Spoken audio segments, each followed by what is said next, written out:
Allez, bonjour mes chers élèves. Alors aujourd'hui, une nouvelle notion, l'attribut du sujet.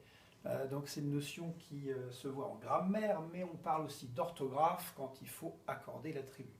Alors d'abord, l'attribut du sujet, ça veut dire qu'on a un sujet. Si on prend cette phrase que vous aurez dans votre petit dossier tout à l'heure, le sujet ma sœur, l'action semble, le verbe sembler, et l'attribut du sujet malheureux. Donc, en fait, l'attribut du sujet, il précise comment est le sujet. Il qualifie le sujet un petit peu.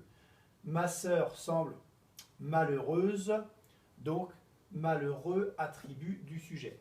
Dans l'exercice, c'est ce qu'il va falloir faire, d'abord repérer le sujet, le verbe et l'attribut du sujet. On parle d'attribut du sujet quand il y a un verbe d'état. VE, ce sont les verbes d'état. Il y en a 7 à connaître. Être, sembler, rester, avoir l'air, demeurer, paraître, devenir. Et dans cet exercice-là, on les retrouve ici, hein, regardez, paraissent. Ici, donc, c'est le verbe paraître. On va retrouver par exemple devint, c'est le verbe d'état, devenir. Donc attention d'abord, repérer le verbe d'état, repérer le sujet. Petite chose pour le verbe avoir l'air. Au pluriel, on va dire ils ont l'air. Petite précision, ils ont l'air AIR. Je ne veux pas voir de AIRES, etc. ou non. Ils ont l'air. Il a l'air heureux. Ils ont l'air heureux. Voilà, petite précision pour ce verbe-là conjugué qui est un peu plus difficile.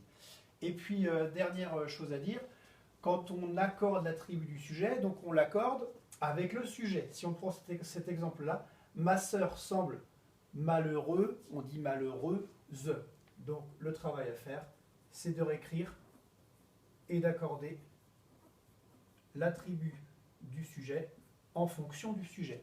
Donc première chose à faire, on fait de la grammaire, on repère le sujet, on repère le verbe d'état, vous avez la liste, et on repère l'attribut du sujet, et ensuite on accorde l'attribut du sujet en fonction du sujet. Allez, bon travail!